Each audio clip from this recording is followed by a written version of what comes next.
Assalamu alaikum, dear students. Class 7th subject science. This is topic respiration in organisms. أسۍ دِمو آز idea تھوڑا بہت ڈِسکس کرو أسۍ ریسپریشنس متعلق. ریسپریشن کیٛاہ گٔے؟ One day Yasir was eagerly waiting to meet his grandparents who were coming to the town after a year. دَپان اَکہِ دۄہ اوس یاسِر پنٛنٮ۪ن گرینڈ پیرنٹن خٲطرٕ واریاہ بے صبری سان پیاران اوس تِمن یِم زن تقریٖبن وٕہٕرۍ ٲسۍ یِوان کوکُن ٹاونس کُن. He was in a real hurry as he wanted to receive them at the bus stop. یہِ اوس جلدی منٛز مطلب أمِس ٲس اَکہِ قٕسمٕچ خوشی وَنو أسۍ أمِس یہِ اوس بَڑٕ بے چیٖنی سان یِمن کیٛاہ کَران اِنتظار یہِ کَرِ یِمن رٔسیٖو کَتہِ بس سٹاپَس پٮ۪ٹھ. He ran fast and reached the bus stop in a few minutes. یہِ پوٚک واریاہ تیز تہٕ کینٛژھن مِنٹنٕے منٛز ووت یہِ کوٚت بس سٹاپَس پٮ۪ٹھ. He was breathing rapidly. تہٕ أمِس کیٛاہ اوس أمِس اوس شانش کھسان أمِس اوس شاہ اوس یہِ تیز تیز نِوان. ییٚلہِ یہِ دور تُج أمِس لوٚگ شاہ نِنۍ تیز تیز. His grandmother asked him why he was breathing so fast. أمِس ووٚن پنٕنۍ گرینڈ مدر یُس أمِس یہِ دادی ٲس أمۍ ووٚن أمِس ژٕ کیٛازِ چھُ یوٗتاہ تیز تیز شاہ نِوان. Yasir told her that he came running all the way. Yasir ووٚتھُس بہٕ آوُس دوران آوُس بہٕ. But the question got stuck in his mind. مگر أمِس روٗز ذہنس منٛز اکھ سوال اکھ. He wondered why running makes a person breathe faster. ییٚلہِ اکھ اِنسان دوران چھُ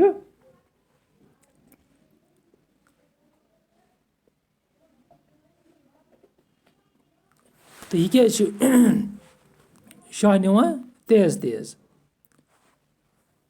The answer to Yasir question lies in understanding why do we breathe. أمۍ سٕنٛدِس ذہنس منٛز روٗد یہِ question why do we breathe. أسۍ کیازِ چھِ شاہ نِوان. Breathing is a part of respiration. یُس زن یہِ breathing چھُ یہِ چھُ پاٹ کمیُک ریسپریشنُک. تہٕ أسۍ وٕچھو اتھ ریسپریشنس مُتعلق وٕچھو أسۍ وٕچھ یاسِر أمِس ٲسۍ پنٕنۍ گرینڈ پیرنٹس رٔسیٖو کَرٕنۍ. یہِ گوٚو دوران اوس دَپان بہٕ کَرَکھ بس سٹاپَس پٮ۪ٹھ رٔسیٖو تہٕ أمِس لوٚگ واریاہ تیز تیز لوٚگ نہٕ یہِ شاہ نِنۍ تہٕ أمِس ووٚن پنٕنہِ یِم گرینڈ مدر ژٕ کیازِ چھُکھ واریاہ تیز تیز شاہ نِوان تہٕ بہٕ ہسا آوُس دوران مگر أمۍ سٕنٛدِس ذہنس منٛز روٗد یہِ سوال اکھ تہٕ ییٚلہِ اکھ اِنسان دوران چھُ تہٕ أمِس یہِ کیازِ شاہ نِوان تیز تیز. تہٕ یُس زن یہِ بریٖدِنٛگ چھِ یہِ چھُ پاٹ کمیُک پاٹ ریسپریشن. اتھ أسۍ پرو أتھۍ ریسپریشنس مُتعلق پرو أسۍ. Why do we respire? Why do we respire? You know that all organisms are made of small microscopic units called cells. اَسہِ چھِ پتہ تمام یِم زن آرگنزمٕز چھِ تمام یِم زن جاندار چھِ یِم چھِ لۄکٹٮ۪ن یوٗنٹن ہٕنٛدۍ بنیمٕتۍ which are called cells. تِمن چھِ أسۍ وَنان cells. تہٕ یُس زن یہِ cell is the smallest structural and functional unit of an organism. یہِ cell یُس زن چھُ یہِ چھُ أکِس آرگنزمس سُنٛد سٹرکچرل تہٕ بیٚیہِ فنکشنل یوٗنٹ. کانٛہہ تہِ آرگنزم یُس زن تٔمۍ سُنٛد سٹرکچر یا یُس زن فنکشن چھُ کران یہِ چھِ کران یہِ کٕمو سۭتۍ because of cells. Each cell of an organism performs certain functions. پرٛٮ۪تھ کٲنٛسہِ آرگنزمس پرٛٮ۪تھ کانٛہہ سیل چھُ پنٕنۍ فنکشن کران. مِثال أڑۍ چھِ نیوٗٹرِشن أڑۍ چھِ ٹرانسپورٹ أڑۍ چھِ ایکسکریشن تہٕ أڑۍ چھِ کران رِپروڈکشن. To perform these functions the cell needs energy. کامہِ کرنہٕ خٲطرٕ یِمن سیلن گژھِ کیٛاہ آسٕنۍ اینرجی. یِمن سیلن کیٛاہ گژھِ آسٕنۍ اینرجی. کامہِ کرنہٕ خٲطرٕ گژھِ سیلہِ آسٕنۍ energy. Even when we are eating, sleeping or reading, we require energy. حتاکہِ اگر أسۍ شۄنٛگِتھ آسو أسۍ کھٮ۪وان آسو أسۍ کیٛاہ چھِ وَنان یہِ پران آسو اَسہِ چھِ کَمِچ ضوٚرتھ اَسہِ چھِ اینرجی ہٕنٛز ضوٚرتھ. But where does this energy come from? یہِ اینرجی کَتہِ چھِ یِوان. یہِ اینرجی کَتہِ چھِ یِوان. Can you say why your parents insist you that you should eat regularly? تۄہہِ چھِ آسان یہِ خیال کوٚرمُت اَسہِ چھِ پَنٕنۍ پیرنٹٕس آسان تۄہہِ چھُو پَنٕنۍ پیرنٹٕس پَنُن مول موج گرِ زبردست اِنسِسٹ کران زور کران تُہۍ کھیٚیِو چیٚیِو اَصٕل پٲٹھۍ. The food has stored energy. یُس زن یُس فُڈ کھٮ۪وان چھِ اَتھ منٛز چھِ آسان اینرجی. کیٛاہ چھِ آسان اَتھ منٛز؟ اَتھ منٛز چھِ آسان اینرجی. اَتھ فُڈَس منٛز یُس أسۍ فُڈ کھٮ۪وان چھِ اَتھ منٛز چھِ اینرجی آسان. Which is released during respiration. یِہوٚے اینرجی چھِ رِلیٖز گژھان कत दौरान रेस्पिरेशनस दौरान therefore all living organisms respire to get energy from the food तवै तमाम जानदार करान रेस्पायर ताकि तुमन मेल एनर्जी अम फूड पे तुमन मेल एनर्जी अम फूड पे during breathing we breathe in air breathing दौरान क्या करान we breathe in air you know that air contains oxygen yes अस अंदर air निवान अत मज क्या oxygen we breathe out air which is rich in carbon dioxide तो यस अस हवा नबर त्रावान अत मज carbon dioxide the air we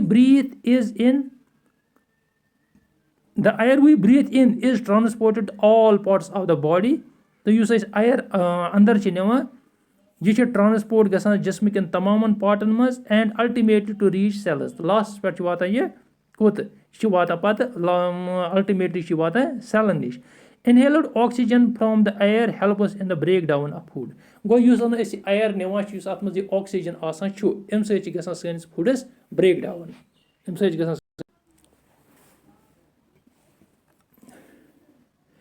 गो युस एयर अंदर निवान अत मज ऑक्सीजन सैनिस क्या कर फूडस कर ब्रेक डाउन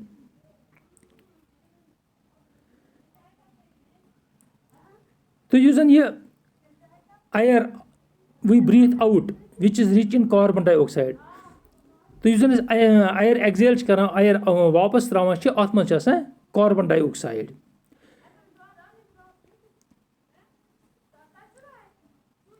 गो ब्रेक डाउन गसान फूडस यह गसान because of oxygen the process of break down of food in the cell with the release of energy गो यह ब्रेक डाउन फूडस गसान सेलन मज with the release of energy तो यम सत पत एनर्जी मिलान अत वनान it is called cellular respiration क्या वनान cellular respiration the process of break down of food in the cell with the release of energy यह ब्रेक डाउन फूडस सेलन मज तत एनर्जी अत वन cellular respiration takes place in the cells of all organisms गो यह सेल्यूलर रेस्पिरेशन यह ऑर्गेनिजम सेलन मज तमाम ऑर्गेनिजम कमन मज सेलन मज गसान द फूड बनाना फूड ग्लूकोज यह ब्रेक डाउन गसान is broken down into carbon dioxide and water using oxygen गो यह फूडस ब्रेक डाउन गसान कम ब्रेक डाउन अत कार्बन डाइऑक्साइड तो वाटर कम oxygen when break down of glucose occurs with the use of oxygen ये ग्लूकोज ब्रेक डाउन गसान with the use of oxygen it is called aerobic respiration गो aerobic respiration गई so respiration which takes place in absence of oxygen food can also be broken down without using oxygen फूडस हेकान break down गसित oxygen बगैर ते this is called anaerobic respiration गो aerobic respiration गई use takes place in presence of oxygen तो गो फूडस कैन फूडस ब्रेक डाउन गसान ऑक्सीजन बगैर अत वनान एन एरोबिक रेस्पिरेशन क्या वनान एन एरोबिक रेस्पिरेशन मिसाल ये ग्लूकोज अत ऑक्सीजन यम सात ब्रेक डाउन गसान अत release carbon dioxide plus water glucose with use of oxygen released carbon dioxide गो ग्लूकोज यूज कर ऑक्सीजन अत ना कार्बन डाइऑक्साइड तो बे वाटर बे रिलीज अत एनर्जी कार्बन डाइऑक्साइड वाटर तो बे energy you should know that there are some organisms such as yeast that can survive in the absence of air organism की ऑर्गेनिज्म मिसाल यीस्ट यह कर ऑक्सीजन बगैर सर्वाइव एयर बगैर कर सर्वाइव दे आर कॉल्ड एनएरोब्स उमन वनान एनएरोब्स यम जन ऑक्सीजन बगैर आसन सर्वाइव कर they get energy through anaerobic respiration उम कर एनर्जी हासिल कत मोडस मज एनएरोबिक रेस्पिरेशन मज in absence of oxygen glucose breaks down into alcohol and carbon dioxide गो ऑक्सीजन बगैर युस ब्रेक डाउन गसान ग्लूकोजस कत मज अल्कोहलस मज बे कार्बन डाइऑक्साइड मिसाल glucose with the use of without the use of oxygen अत ग्लूकोज यम सात ब्रेक डाउन गसान ऑक्सीजन बगैर अत रिलीज कार्बन डाइऑक्साइड बे एनर्जी बे alcohol yeast are single celled और ईस्ट यह सिंगल सेलड ऑर्गेनिज्म क्या सिंगल सेलड ऑर्गेनिज्म अमिस मज अक सेल गो यमन वन unicellular organism they respire anaerobically oxygen बगैर रेस्पायर कर and during this process yield alcohol they are therefore used to make wine and beer कत मज इस्तेमाल कर वाइनस तो बियरस मज our muscle cells can also respire anaerobically इथे कन साइन muscle cells anaerobically क्या in absence of oxygen respire kara but only for a short time cases time asi when there is a temporary deficiency or of oxygen मामूली deficiency गसान oxygen during misal heavy exercises kara fast running kara cycling kara walking for many hours या वारियान घंटन पकान or heavy weight lifting या weight lifting kara the demand for oxygen is high am such oxygen demand asan zyad but the supply of oxygen is very less in the muscle cells magar oxygen muscle cell maz oxygen supply cha variya kam usan yemi cha demand cha asan of energy have you ever wondered why you get muscles cramp after heavy exercises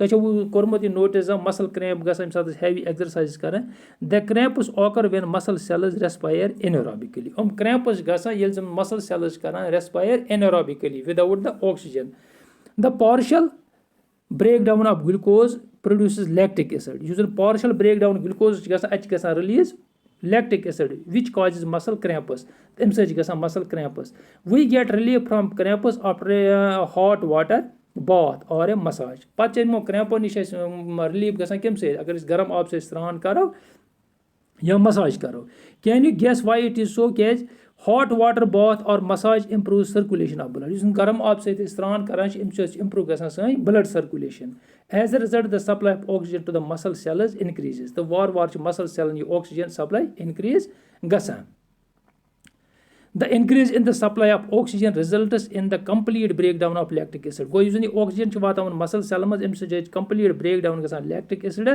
and the carbon dioxide and water thank you